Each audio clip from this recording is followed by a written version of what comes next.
Okay, I'm going to show you how to put together the Dragonfly. And I've switched colors from what is in the pattern because this one I think the lines were a little bit more visible on. There's a little difference between what's visible in photography and what's visible in video. So the Dragonfly, we're going to see the entire Dragonfly. Most of my blocks have the face kind of coming into the block as though I've snapped a photo of it focusing on the face. But in this case, I've got the whole body in there. So we just really want to kind of center the whole thing in the block, roughly. We're going to trim it later. So I like to start out with the head, and then I'm going to put the thorax in there. And I've got my dotted lines showing where pieces overlap. So I've got a line here showing how far this goes. So this piece shows where the thorax gets placed, and the line on the thorax shows how much you want to overlap it. So once you get that line covered, you're good. And then this piece, you know what, before I go any further on this, I just want to talk, I'm going to do a separate video showing the lines for the antenna. On the thorax piece, there is a little line that looks, it's where the antenna goes. It's a little curve. It looks like a little parentheses mark. I marked it on the thorax piece, but I was unable to mark it on the background because the other one is going to come out the other side of this head and it's not going to go onto an applique piece. So there is a little mark on the head piece, just a little dot over in here, and that is telling you where the antenna is going to go. And you're going to need to draw that yourself if you even want to include the antenna. You don't have to, and I'm going to show you a sample of a block where I left it off, and it is still very cute, but I like antenna, so I decided to include it. So the body, the long part, the dragonfly's abdomen, comes off the back here, and there's still a little bit of overlap showing on the line on the thorax piece, and that's because there's going to be a wing in there. So all of the wing pieces are marked. So this is the top right wing, the bottom right wing, the top left wing, and the bottom left wing. So I'm going to just kind of arrange all of those out there so I know where they are going to go as I work and before I peel the backings off.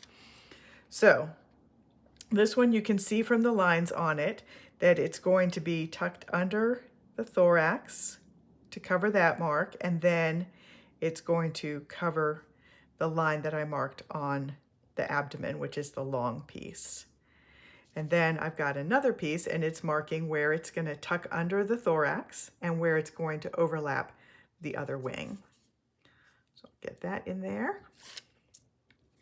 So it goes, tucks under the thorax and sits over the other wing. And I'll go back with an eraser and erase the pencil lines that are still visible. And now on this side, the line for the antenna mark is also the line that I will use to tuck these under. So that's actually where the wing is going to go. So I've got the lower wing first, and it's showing me, I've marked very lightly in pencil, how far it's going to be tucked under the thorax, and this line is showing where the other wing is going to overlap it. So I like the bottom wings to go under the top wings, but honestly, you can do it either way. And one thing, I deliberately wanted to do one that had white fabric for the wings because we're going to get a little bit of show through. I did not line these wings. I often will line eyes to minimize the show through on them, but I didn't do that on the wings because I wanted them to be kind of translucent. So actually, if you can find a fairly inexpensive white fabric that's going to be a little more see-through, you can get an even more of a transparent effect on those wings. This one tucks in and overlaps right there.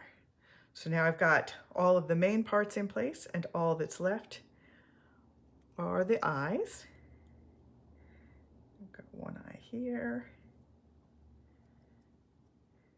and one more eye.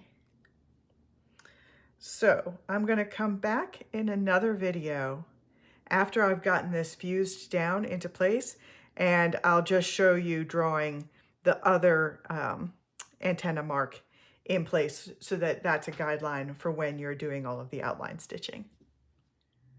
Okay, I've got this guy all fused down, and I told you before I do the stitching on it, I would come back and I would show you how to get the antenna marking on the other side. I know this is going to be nerve-wracking. It is always nerve-wracking to me anytime I have to write with a permanent pen. But you can do this because really it's just like a little parentheses line. So we're way zoomed in here. I hope that I can keep the focus on this.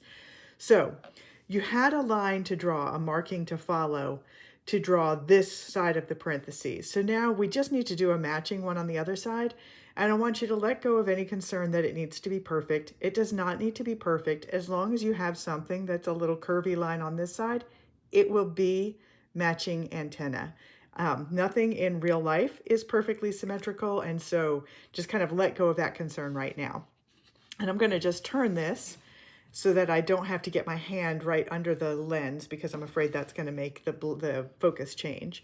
So I've got a marking on the side of the head here where the antenna goes. It's just a little dot on the corner, but that's going to be my starting line, and then I'm just going to draw a parentheses. And now I have a line to follow when I'm at my sewing machine, because I do not want to have to do that at the machine. I don't like to do stitching on a line where I can't see it, because it's really hard when I'm at the machine to get a top-down perspective and to be able to, for example, to roughly match the curve. I don't need it to be perfect, but I do want it to at least be like angled in the right direction. And that is the kind of thing that's really easy to get disoriented when you've got it under the machine and you've got a foot in the way. So I do mark that line ahead of time. Again, you don't even need to do the antenna. If you want to leave that off because that's just too stressful and not fun for you, leave it off. I'm going to come back and show you a different block once I get the camera adjusted properly again to show you a full block. I'll show you this block finished, and I'll show you another block where we just left the antenna off, and then you can decide which way you want to do yours. All right.